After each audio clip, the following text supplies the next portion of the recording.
we are going to be taking a look at simplifying, multiplying, dividing, and solving rational expressions. This is in 5.2 of your textbook. I've taken the liberty of breaking this section up into 3 smaller tasks. So this is the first video or the first task in 5.2. So we're just going to focus on simplifying rational expressions. A rational expression is a quotient of 2 polynomials. So that means we're dealing with fractions here.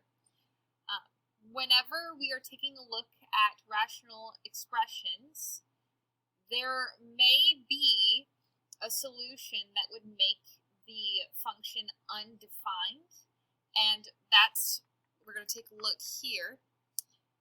When identifying values for which a rational expression is undefined, identifying the values of the variable that can make the original denominator equal to 0. So the function will be undefined when the denominator is equal to 0. For example, if I were looking at example 1, which is 3x to the 7th power over 2x to the 4th power, the function will be undefined when the denominator is equal to 0. So just off to the side, I'm going to say 2x to the 4th power cannot equal 0. So what value of x would make this 0? Well, if I were to plug in a 0 here, I would have 2 times 0 to the 4th power, which just becomes 0. So that means x cannot equal 0. Another way I could have done this, instead of asking myself what to plug in, is I could have solved. So divide by 2 first, which would leave me x to the 4th equals 0, and then take the 4th root of each side, giving me 0. It's not so easy if I were to look at something like this, trinomial. What I'd have to do here is I would have to factor first. But before I get ahead of myself, let's go back to example 1. So we already know the function is going to be undefined when x equals 0. Now I need to simplify this. If I were to have something normally written like this, we already know how to do it. Don't we just use our properties of exponents here?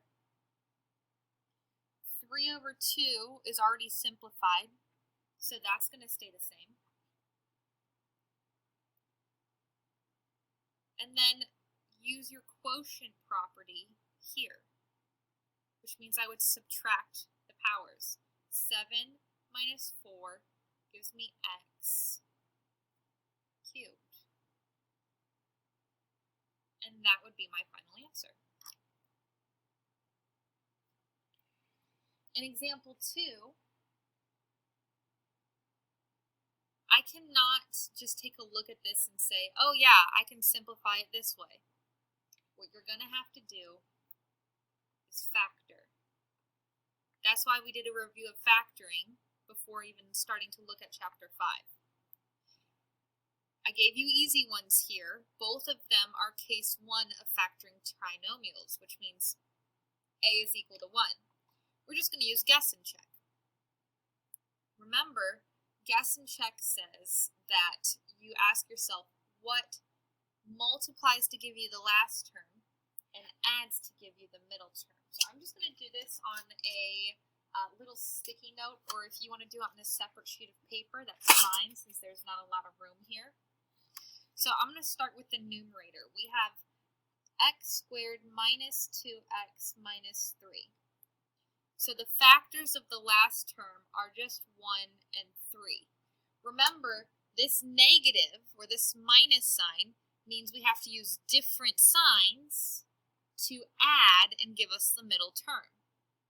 So using different signs to give me a -2, I know that the 1 has to be positive and the 3 has to be negative. Meaning the factored form would be x plus 1, x minus 3. So I'm going to go ahead and rewrite the numerator as x plus 1, x minus 3. Now it's time to factor the denominator. The denominator is x squared plus 5x plus 4. Once again, we're going to do guess and check. Ask ourselves what factors of 4, so 1 and 4, 2 and 2, using same signs, because it's a positive, will give me a positive 5. Well, the 1 and 4 would both have to be positive to give me a positive 5. Meaning the factored form is x plus 1, x plus 4. Let's go ahead and plug that into our denominator. So x plus 1, x plus 4. Now that we factored the numerator and the denominator, we can easily see how we can simplify it. What we can do here is we can divide out common factors. The x plus 1's are going to cancel each other out because I have 1 in the numerator and 1 in the denominator. Which means that I'm going to have x minus 3 over x plus 4 as my final answer. You cannot cancel out these x's or simplify these numbers here. I know 3/4 doesn't simplify, but if they were, let's say 8 and 4, you cannot do that. The reason why is that these are expressions. When we add or subtract, you cannot simplify any further, okay? Only multiplication allows us to do that. We were multiplying here, which is why I canceled out. Now, there's one thing we haven't done yet. We haven't mentioned when it is undefined, or what x cannot equal. What we're going to do here is just set each factor in the original denominator, remember, the original denominator, not our simplified one. So I'm just going to set both equal to 0. Let me grab a different pen color real quick. Hold on. Okay. So it's undefined when I set each original factor equal to 0. Again, not our simplified one. So x plus 1 equals 0.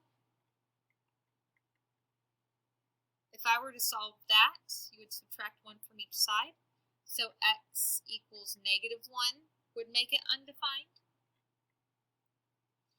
And then x plus 4 equals 0. You solve for that by subtracting 4 from each side. You get x equals -4.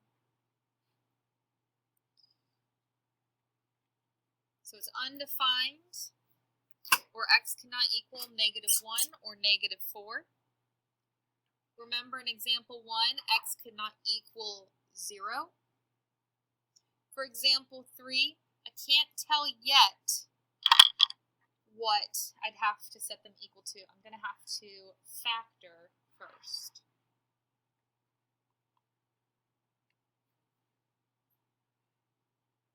So we're going to factor the numerator and factor the denominator. The numerator, I have 3x plus 4. Okay. Always check for greatest common factor first. It doesn't have one. It's not a trinomial, so we cannot use guess and check. We cannot do factoring by grouping or case 2 of trinomials. So it actually doesn't factor any further. I'm just going to rewrite 3x plus 4. That's not factorable, and that's okay. We're just going to leave it. But the denominator, we're going to try and factor that. the denominator, scooch this down a little bit, is 3x squared plus x minus 4. This is case 2 of factoring trinomials, which is when a does not equal 1. If you are taught to use box method, diamond method, any of those, that's fine. You're welcome to use that method. I'm going to continue with using factoring by grouping, just so you can keep seeing that from me. And I think eventually it's going to become easier for us, since it's so similar to case 1. So now we need to ask ourselves what multiplies to give us the first and last term. So I'm not just looking at the negative 4. I need to multiply that negative 4 by the 3x squared. So really, I'm taking a look at a negative 12x squared. That x squared just means that we're going to attach x's to it at the end, so that's no big deal. All right, the factors of 12 are 1 and 12, 2 and 6, 3 and 4. The negative means we're using different signs to get that middle term. So using different signs to get a positive 1, I know I'm going to have to use a positive 4 and a negative 3. Remember that x squared just means we're attaching x's to each of these. That's all. We're now going to rewrite our original trinomial as having 4 terms. Okay? So I'm first going to put my 3x squared, and then my 2 terms, which add up to a positive x, so minus 3x plus 4x, and I'm going to put my last term minus 4. I do want to mention that if you would have written it a different way, so had I written it as 3x squared plus 4x minus 3x minus 4, that's okay. We still should end up with the same answer. And to prove that, I'm going to do both. Okay? But I'm going to start with my original one, how I wrote it. The GCF here is a 3x, so that would give me 3x times x minus 1. And the GCF here is 4. So that would give me a positive 4x minus 1. Remember, we always want to make sure that these are the same in the parentheses, and they are. So that's x minus 1, and then in the second parentheses, we write the coefficients. So 3x plus 4. I do want to show you real quick that I should still end up with this one, this answer, even if I had flipped my 2 middle terms. So if I do factoring by grouping, the GCF here is going to be a 1x, and the GCF here is actually going to be a negative 1. So doing it this way might be a little bit more difficult just because we're pulling out a negative GCF, but that's okay. When I pull out an x for the GCF, I got 3x plus 4. If I pull out a negative 1, see how it would then match 3x plus 4. Because pulling out a negative means I get to change both of these signs. So then I'd have 3x plus 4, and then the coefficients, x minus 1. Once again, look. We got the same answer. Okay. Let's go ahead and rewrite the denominator. So the denominator was 3x plus 4 and x minus 1. Remember, the goal here is to simplify, so these cancel, and I'm left with 1 over x minus 1.